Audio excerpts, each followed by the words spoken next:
மாவட்ட ஆட்சியர்களுடனான ஆலோசனை கூட்டத்தில் முதலமைச்சர் ஸ்டாலின் பேசி வருகிறார். அந்த நேரடி காட்சிகளை பார்க்கலாம். புதிய அரசு மே 7ஆம் தேதி அமைந்தது.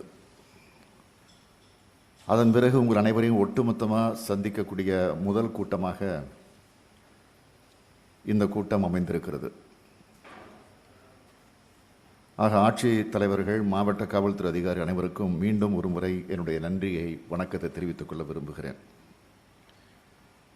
தமிழகம் அனைத்து துறைகளிலும் தலை சிறந்த மாநிலமாக மாற வேண்டும் என்பதே எமது ஆட்சியினுடைய முதல் இலக்காகும்.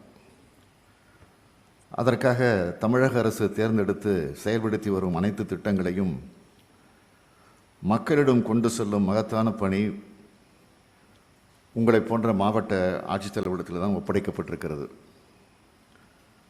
அந்த பணியை நீங்களும் தொய்வில்லாமல் புதிய உற்சாகத்துடனும் உத்வேகத்துடன் நிறைவேற்றி வர வேண்டும் என்று உங்கள் அனைவரையும் நான் கேட்டுக்கொள்ள விரும்புகிறேன். ஆட்சி அமைந்ததும் மாவட்ட ஆட்சியர்கள், மாவட்ட காவல்துறை அதிகாரிகள் ஆகிய அனைவரையும் சென்னைக்கு நேரில் அழைத்து கலந்துரையாடல் கூட்டத்தை நடத்த வேண்டும் என்று நான் நினைத்திருந்தேன். ஆனால் கொரோனா என்ற பெருந்தொற்று காலமாக இருக்கிற காரணத்தால் அது இப்பொழுது நடத்த முடியவில்லை. ஆக தலைமைச் செயலகத்திற்கு உங்கள் அனைவரையும் அழைத்து நடத்த முடியாத சூழல் இப்பொழுது இருக்கிறது. ஆனாலும் விரைவில் அத்தகைய ஒரு கூட்டத்தை நடத்துவோம், வெகு சீக்கிரமாக நடத்துவோம் என்ற நம்பிக்கை எனக்கு நிரம்ப இருக்கிறது. இந்த கூட்டம் என்பது நம்முடைய தொடக்கத்திலே நம்முடைய தலைமைச் செயலாளர் சொன்னது போல நாளைய தினம் முதல் தமிழகத்தில் அறிவிக்கப்பட்டிருக்கக்கூடிய முழு ஊரடங்கை முன்னிட்டு நடக்கக்கூடிய கூட்டம் என்பதை நான் முதலில் உங்களுக்கு தெரிவித்துக் கொள்ள விரும்புகிறேன். இந்த பெருந்தொற்று உங்கள் மாவட்டங்களில் மருத்துவத்துறை, உள்ளாட்சித்துறை மற்றும் அனைத்து துறைகளோடு ஒருங்கிணைந்து நோய் தொற்று கட்டுப்பாடு மற்றும் நிவாரண நடவடிக்கையில் சிறப்பாக செயலாற்றி வரும் உங்கள் அனைவருக்கும் என்னுடைய பாராட்டுதலை நான் தெரிவித்துக் கொள்ள விரும்புகிறேன். கொரோனா நிவாரணத் தொகை அறிவிக்கப்பட்டிருக்கிறது. அது முழுமையாக மக்களுக்கு சென்று விட்டதா என்பதை மாவட்ட ஆட்சியர்கள் முதலில் உறுதி செய்தாக வேண்டும். நாளை முதல் நமது மாநிலத்திலே முழு பொது ஊரடங்கு நடைமுறைக்கு வரவிருக்கின்றது என்பதை நீங்கள் எல்லாம் நன்றாக அறிவீர்கள். இந்த சூழ்நிலையிலே மக்களுக்கு தேவையான காய்கறிகள், பழ வகைகள், பால் மற்றும் குடிநீர் போன்ற தேவைகளை வழங்க நீங்கள் சிறப்பான நடவடிக்கையை எடுத்தாக வேண்டும். மருத்துவமனையில் அங்கு உள்நோயாளிகளாக இருப்பவர்களுக்கு தேவையான தரமான உணவுப் பொருட்கள், பால், குடிநீர் இருப்பதை நீங்கள் உறுதி செய்து கொள்ள வேண்டும். அனைத்து இடங்களிலும் பால் மற்றும் குடிநீர் விநியோகம் சீராக இருப்பதை பார்த்து கொள்ள வேண்டியது உங்களுடைய கடமை. வீதிகளில், வாகனம் தள்ளுவண்டிகளில் காய்கறிகள், பழங்கள் விற்கப்படுவதற்கான ஏற்பாடுகளை வேளாண் துறை மற்றும் உள்ளாட்சித்துறை அலுவலர்களோடு கண்காணித்து வர வேண்டும். மேலும் முக்கியமாக இந்த ஊரடங்கு காலத்தில் நீங்கள் மருத்துவத்துறை மற்றும் உள்ளாட்சித்துறை மூலமாக சிறப்பாக வீட்டுக்கு வீடு சென்று நோய் அறிகுறி உள்ளவர்களை கண்டறிந்து நோய் தொற்றை கண்டறியும் முகாம்களையும் நடத்துவது, பரிசோதனைகளை அதிகரிப்பது போன்ற பணிகளை தீவிரப்படுத்த வேண்டும். நோயாளர்கள், நோய் தொற்று அறிகுறி உள்ளவர்கள் அரசு மருத்துவமனை அல்லது தனியார் மருத்துவமனை ஆகியவற்றை அடைவதில் போக்குவரத்து சிரமம் இல்லாமல் பார்த்து கொள்ள வேண்டும். தடுப்பூசி போடும் பணிகளை எவ்வித தொய்வின்றி மேற்கொண்டு உரிய நடவடிக்கைகளை நீங்கள் தொடர வேண்டும்.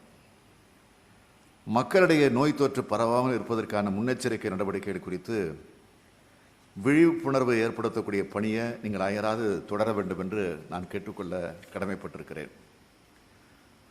ஊரடங்கு விதிமுறைகள் முழுமையாக கடைபிடிக்கப்படுவதை உறுதி செய்தாக வேண்டும். அதே சமயம் அனுமதிக்கப்பட்ட பணிகள், உதாரணமாக விவசாய இடுபொருட்கள், வேளாண் விளைபொருட்கள் ஆகியவற்றின் போக்குவரத்து எவ்வித தடையும் இல்லாமல் இயங்குவதையும் உறுதி செய்திட வேண்டும்.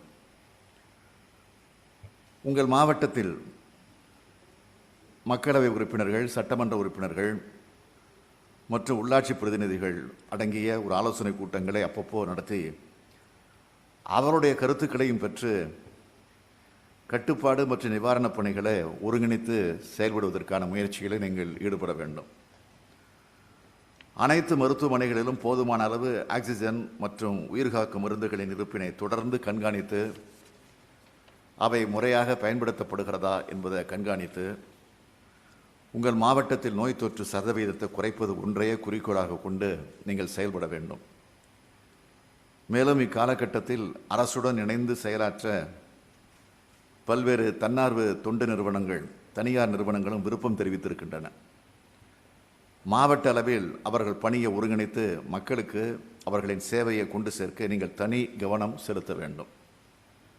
அதற்கென மாவட்ட அளவில் ஒரு தனி அலுவலரையும் நீங்கள் நியமித்துக் கொள்ளலாம்.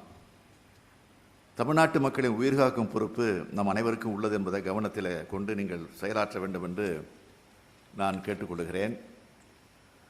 நோய் தொற்று தடுப்பு பணிகளை மாவட்ட நிர்வாகம், மக்கள் பிரதிநிதிகள், தன்னார்வ தொண்டு நிறுவனங்கள், பொதுமக்கள் இணைந்து மேற்கொள்ளும் போது அதில் நாம் வெற்றி பெறுவோம் என்பதில் எனக்கு மிகுந்த நம்பிக்கை இருக்கிறது.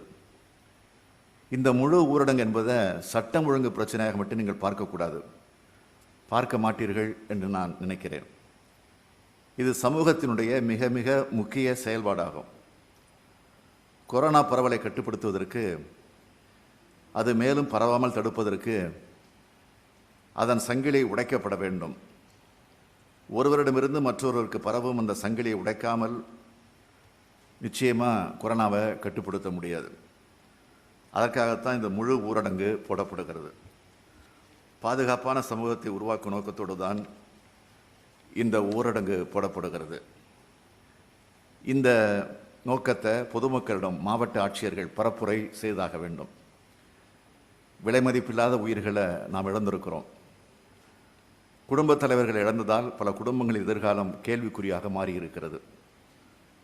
பெற்றோரை இழந்ததால் பல குழந்தைகள் வாழ்க்கை நிர்கதியாக மாறியிருக்கிறது. நோயாளிகளின் தொடர் வருகையால் மருத்துவர்கள், செவிலியர்கள் மிகுந்த மனச்சோர்வை அடைந்து விட்டார்கள். சிறு குறு தொழில் நிறுவனங்கள் முடங்கி போய் இருக்கக்கூடிய ஒரு சூழ்நிலையிலே போயிருக்கு. ஏழை எளிய மக்களுடைய வாழ்வாதாரம் பாதிக்கப்பட்டிருக்கு. எப்போது பள்ளி திறக்கும், எப்போது கல்லூரி திறக்கும் என்ற ஏக்கத்தோடு மாணவ மாணவியர்கள் காத்து கொண்டிருக்கிறார்கள். ஒரு பக்கம் மருத்துவ பிரச்சனைகள், இன்னொரு பக்கம் நிதி நெருக்கடிகள். இத்தகைய 2 மாபெரும் இன்னல்களை ஒரே நேரத்தில் தமிழகம் எதிர்கொண்டு வருகிறது. எனவே எவ்வளவு விரைவாக கொரோனா என்ற நோய் தொற்று, அந்த நோய் தொற்றுக்கு முற்றுப்புள்ளி வைக்க முடியுமோ அவ்வளவு சீக்கிரம் முற்றுப்புள்ளி வைத்தாக வேண்டும். மாவட்ட ஆட்சியாளர்களாகிய நீங்கள் உங்களது இத்தனை ஆண்டுகால அனுபவம், அறிவு, சக்தி, திறமை அனைத்தையும் முழுமையாக பயன்படுத்தி கொரோனா தடுப்பு பணிகளை ஆற்ற வேண்டும் என்று நான் கேட்டுக்கொள்கிறேன். இன்னொன்று, இந்த தடுப்பூசியை பொறுத்த வரைக்கும் 60 வயதுக்கு மேற்பட்டவருக்கு தடுப்பூசி போட்டுக்கொள்வதை நாம் ஊக்கப்படுத்தணும்.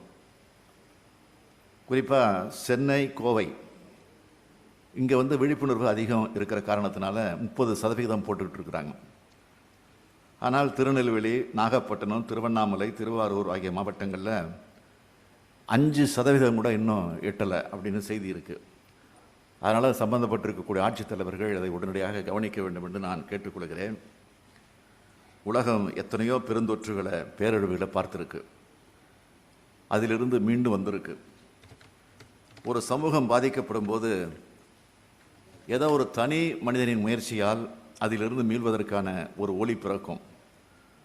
அத்தகைய ஒளியாக உங்களை நான் பார்க்கிறேன். நான் எனது காலத்தில் எடுத்த முயற்சிகளால் கொரோனா முற்றிலுமாக ஒழிக்கப்பட்டு விட்டது. கொரோனாவே இல்லை என்ற ஒரு சூழலை நான் உருவாக்கினேன் என்று தலைநிமிர்ந்து சொல்லக்கூடிய அளவுக்கு பணியாற்ற வேண்டும் என்று நான் உங்களை எல்லாம் கேட்டுக்கொள்ள விரும்புகிறேன். உங்களால் முடியும் என்ற நம்பிக்கை எனக்கு இருக்கிறது. அது மட்டும் இல்லை, உங்களால் மட்டுமே முடியும் என்ற மிகுந்த நம்பிக்கையும் எனக்கு இருக்கிறது. மாவட்ட ஆட்சித்தலைவர்கள், மாவட்ட காவல்துறை அதிகாரிகள், வட்டார செயல் அதிகாரிகள் ஆகிய மூவரும் நீங்கள் இணைந்து செயல்பட வேண்டும். இதில் யார் பெரியவர், யார் உத்தரவுக்கு யார் கட்டுப்படுவது, யார் அதிகாரம் பொருந்தியவர் என்ற மோதல் சூழல் இல்லாமல் நீங்கள் செயல்பட வேண்டும். அனைவரையும் விட கொரோனா என்ற தொற்று பெரியது.